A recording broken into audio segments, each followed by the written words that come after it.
প্রত্যেক দিন মহাপ্রভু ভোরের বেলা উঠে নাম সংকীর্তন করতে বার হয়। কে কে যায়? গদাধর, শিবাস আচার্য, নিত্যানন্দ প্রভু সব একসাথে প্রত্যেক দিন সকালে বের হয় আর বেলা ডুব্বো সময় বাড়ি চলে আসে। একদিন অবাক হয়ে মহাপ্রভু পশ্চিম দিকে মুখ করে, মুখটা একদম ছোট হয়ে গেল। তা বলছে, প্রভু আমার মুখটা শুকনো শুকনো হয়ে গেল কেন প্রভু? বলছে, না রে, আজকে না আমার মায়ের কথা মনে পড়ছে, আমি আর আজকের হরিনাম করবো না, চলো আমার মায়ের কাছে আমি আজ চলে যাই, আমার মায়ের কথা বড্ড বারবার আমার মনে হচ্ছে। বলছে, সে কি প্রভু, তুমি তো কোনোদিন এইরকম করো না, আজ হঠাৎ তোমার কি হলো?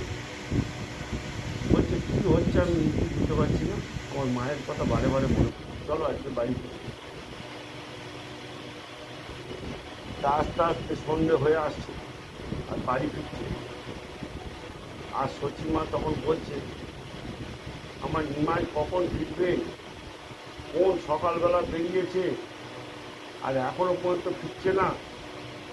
এবার মেয়েরা যেরকম কথা বলে, আমার ছেলেটা এখনো কেন ফিরছে না, 4:30 সময় আসে, এখন 5:30 বাজে, এখনো পর্যন্ত ফিরছে না।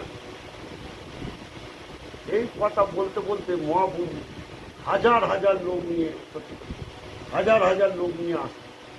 তখন ওই সচিমা বলছে, দেখ দেখ দেখ দেখ দিদি, ওই দেখ আমার নিমাই কিরম আসছে, দেখ দেখ দেখ দেখ, কত লোকের মাঝখানে আমার নিমাই সব থেকে লম্বা, জানিস? আমার নিমাইকে আমি হাজার লোকের মাঝখানে থাকলে আমি কি দেখতে পাই। সচিমাকে তো বিশাল ভালোবাসত, নিমাই ছাড়া আর পৃথিবীতে কোনো পথ ছিল না। তা এত ভালোবাসত, তাই নিমাই এসে ওর মাকে ষষ্ঠাঙ্গে প্রণাম, প্রত্যেক দিন যদি 3বার প্রণাম করতে পারো মাকে, আর পৃথিবীতে আর তীর্থস্থান ঘুরতে হবে, খালি 3টে প্রণাম, ব্যাস তুমি সর্বদেবদেবীকে লাভ করতে পারো। পৃথিবীর যত দেবদেবীকে যদি মাকে 3বার, যেরকম আমরা শুয়ে প্রণাম করি, ওই পায়ে হাত দিয়ে শুয়ে প্রণাম করতে হবে, আর তোমায় কিছু করতে হবে না, শুধু মায়ের পায়ে প্রণাম। এখন কলি যুগে ছেলেরা সুটবুট করে এসে মা বাবাকে মানে সব, এখন মাকে বলছে আন্টি, বাপকে বলছে ড্যাডি, না কি সব বলছে, মাকে আন্টি বলছে, মাকে মম বলছে, আন্টি আন্টি। খেয়েছে রে। যাই হোক, এসব পাপের জন্মে আমরা শুনিনি। এখন যে সমস্ত, কেউ স্বামীকে বলছে মনা, কেউ বউকে বলছে কি বলছে, সোনা, সোনা না কি বলছে, স্বামীকে বলছে ডার্লিং, ডার্লিং, মানু সোনা, ডার্লিং বলছে। এসব আমরা পাপের জন্মে শুনিনি। যাই হোক, মহাপ্রভু মায়ের পায়ে এসে ষষ্ঠাঙ্গে প্রণাম করছে। মা তখন ছেলেটাকে জড়িয়ে ধরে পাঁজা করে, নিমাই অত বড়, তখন গদাধরকে বলছে, আগে বল আমার ছেলেকে আমি সকালবেলা চন্দন মাখিয়ে, নিমাই তো ভরসা, আর চন্দন মাখিয়ে আমি পুজোতে তোর সঙ্গে পাঠিয়েছি, আমার ছেলের গায়ে ধুলো কেন আগে বল, এত ধুলো কেন? তো সচিমা প্রচুর রেগে গেছে। তখন গদাধর বলছে, না আমি একটু বোঝাই মা, শোনো মা, এই তোমার ছেলে যেখানেই মাটি দেখতে পায় সেইখানেই গড়াগড়ি খায়। বলছে, ওই সব কথা বলবি না, আমার ছেলে ও কাজ কোনোদিন করতে পারে না, আমার ছেলে কী অন্যায় কাজ করে ধুলোয় পরে গড়াগড়ি খাবে? আমার ছেলে কি কারো সারের পাতা হাত দিয়েছে, না কারো কেউ কিছু চেয়েছে যে সে ধুলোয় পরে গড়াগড়ি খাবে? এবার মাকে কী করে বোঝাবো, কিন্তু মা কোনো কথাই মানছে না। এবার নিত্যানন্দ বলছে যে আমি যদি এখন কিছু বলতে যাই, মা তো আমাকে ঝাউ করে এক্ষুনি কেড়ে আসবে সেখানে, তাহলে এই মতো অবস্থা মাকে কী করে বোঝানো যাবে?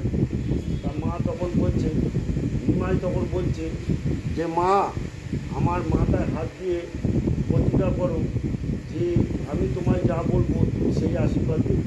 তা মা কি আর করতে পারে? পারে যে না আশীর্বাদ দেবো না, তা আশীর্বাদ তো মা দেবী। তখন মা বলছে যে হ্যাঁ আমি তোর মাথায় হাত দিয়ে আশীর্বাদ করছি, তুই যা বলবি তাই। যে মা তুমি বলো আমি যেন প্রত্যেক দিন হরিনাম করতে যেতে পারি, আমি যতদিন বাঁচব। বলছে হ্যাঁ আমি তোকে এটা বলবো। তার কিছুক্ষণ পরই বলছে না না আমার ছেলেকে আমি কাল থেকে দেখতে পাবো, আমার ছেলেকে আমি কাল থেকে হরিনামে দেখতে পাবো। বলছে মা এটা কী করে, তুমি তো প্রতিজ্ঞা করলে মা, তাহলে আমার তো একটা অঘটন ঘটবে মা, তুমি তো আমার মাথায় হাত দিয়ে প্রতিজ্ঞা করেছো, আর আমি যদি হরিনামে না বেরোই তাহলে তো মা আমারও বড় ক্ষতি হতে পারে। তখন মা চিন্তা করছে তাই তো বড় সমস্যায় পড়ে গেল। এইভাবে আমার তো সবই গেল, কেউ নেই, একমাত্র বাবা ছিল সেও চলে গেল, আর সবই চলে গেল। এখন একমাত্র আছে বিমান, লক্ষ্মীপ্রিয়া সেও চলে গেল, একমাত্র আছে বিমান, সেও সর্বদর্শনে লক্ষ্মীপ্রিয়া সাপে কেটে মারা গেল। একমাত্র নিমাইকে নিয়ে বেঁচে আছি। নিমায়ের যদি কিছু হয়ে যায় আমার তা দুঃখ থাকবে, আমি কাকে নিয়ে কি করতে পারি। তা বলছে মা তোমার চিন্তা করতে হবে না, আমি আছি, আমি কোনো জায়গায় যাবো না মা, আমি শুধু হরিনাম করি। রাধে রাধে।